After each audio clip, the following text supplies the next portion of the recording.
And today we're doing 2 NFL player props here on PrizePicks for Saturday, January 13th. Before we get started, you guys take a look in the description below. Hop into our premium Discord. $9.30 per month is where I post all the plays I'm making on PrizePicks. We also got other premium cappers in there as well. They post all their plays, research, and analysis.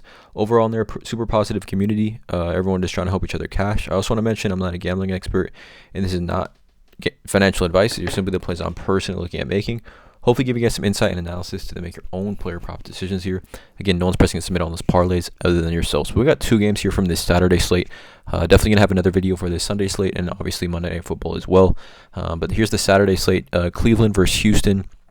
And then we have the, what's the other Saturday? Kansas City versus Miami, sorry. But yeah, two player props here, one from each game. Again, that Kansas City Dolphins game is supposed to be super cold, you guys, like in the negatives, right? So keep that in mind here.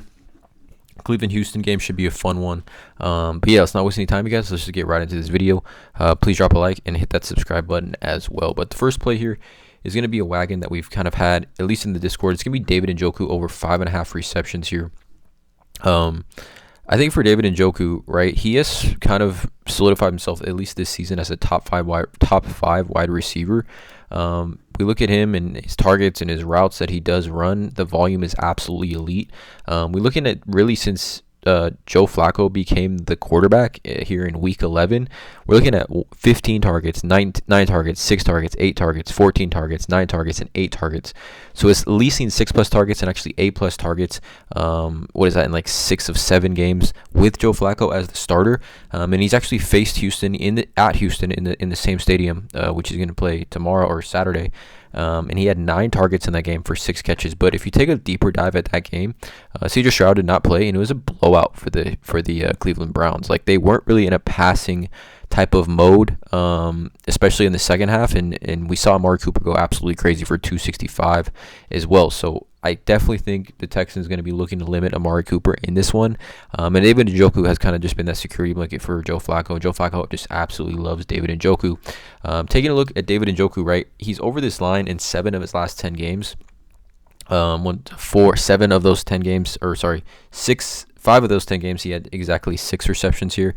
But in a playoff game, and an experienced quarterback like Joe Flacco, I think checkdowns are going to be a very strong option for him. And we know that the Texans are extremely exploitable over the middle of the field, and especially the tight ends. They rank dead last in receptions to the tight end position. And if you take a look kind of right here, right, 100 total receptions to tight ends. They also allow the second most total targets to tight ends. They've been just smashed by tight ends all season long. We look at tight ends game log this season versus the Houston Texans, and we've seen 6 different tight ends clear this line, including David Njoku.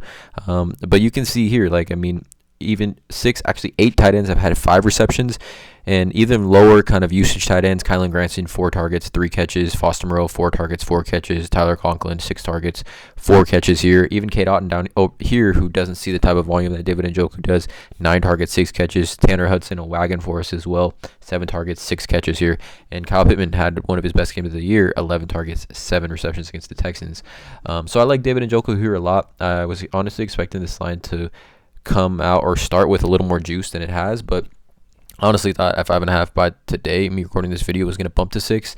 But I think it's a sweet spot here for David. I think 3 receptions in each half is very reasonable. In a matchup which should be close, I think we're definitely with Joe Flacco and with C.J. Stroud.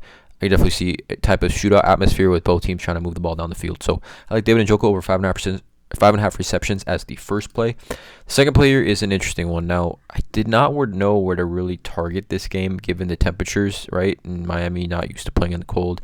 But we're talking about extremely cold weather, you guys. Like, extremely cold is impactful, especially when adding into some wind to go along with it. This is the definition of extremely cold, right? 10 to 15 mile per hour winds as well. But I'm looking at an interesting one here. It's going to be receiving yards, if I can find receiving yards somewhere. Oh, I'm on it. Receiving yards. And we're looking at Noah Gray. I'm looking at his over 9.5 receiving yards here in this one against Miami. So doing a little bit of a deeper dive on this one, Noah Gray, you know, obviously he shares that tight end position with Travis Kelce, but he has seen some decent usage and continues to play a ton of snaps, blocking and things like that. We know Kansas City loves to play with 2 tight ends. But Noah Gray, taking a look at this, right? just right off the bat, he's over this line on the season in 10 of 17 games. So this is a line that he can hit pretty easily, and he could do this in like one catch at 9.5, in my opinion. He's currently listed at 10.5 on most books. We get this at 9.5, currently minus 120 over on BetMGM. And Noah Gray, we take a look at this snap count for Kansas City. I mean, he's continuing to see a fair amount of snaps. Like, we're talking about 40 plus snaps in 4 of the last 4 weeks. And debatably, he is, I would say, maybe Patrick Mahomes' third safest wide receiver target. Like, we know he's a safe bet here, and I just think in this matchup against the Dolphins, with the weather being such a concern, being so cold, and with the wind, I could see a few checkdowns here to Noah Gray, which he should be able to exceed this line. Now, we take a look at the Dolphins, right? They've been very, very exploitable versus tight ends recently. Over the last 4 weeks of this regular season, they allowed the 4th most total targets to the tight end position, and gave up 23 total receptions, and they actually gave up the most fantasy points to the tight end position as well. So they've just been giving up a ton of receptions and a ton of yards really to the tight end position. I mean, we saw Dalton Kincaid and Dawson Knox go for 22 and 84. Charlie Kolar and Isaiah Likely 42 and 19. Jake Ferguson 45. Tyler Conklin, Ruckert 18 and 16. Okonkwo is 46. I mean, just take a look at this course of the season. How many different tight ends? I mean, it takes up a full page here on stat views of the amount of tight ends that have been able to clear this line, and numerous tight ends have been able to clear this line in one catch. Charlie Kolar, 1 target, 1 catch, 19 yards. Dawson Knox, 1 target, 1 catch, 12 yards. Nate Atkins, who I don't even know who that is, no disrespect, 1 target, 1 catch, 11 yards. So I just think given the amount of routes that Noah Gray is running, I mean, he's running a decent amount of routes, but he's playing a ton of snaps here in this one.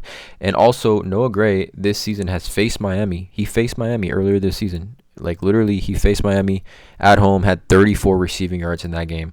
We go to this matchup, this game here that he faced, like I said, he had versus Miami. 21-14 was a low-scoring game. This game was in Germany. But you can see here, Noah Gray was the leading receiver on that Chiefs team. Saw 3 targets, 3 receptions for 34 yards. And in that game, Travis Kelce did play as well. So 34 yards, all we need is 10 here from him in this matchup. I like Noah Gray over 9.5 receiving yards. That's the second play. 2 plays for this YouTube video. Let me know in the comments below how you feel about these two. Drop a like, hit that subscribe button, and as always, let's cash.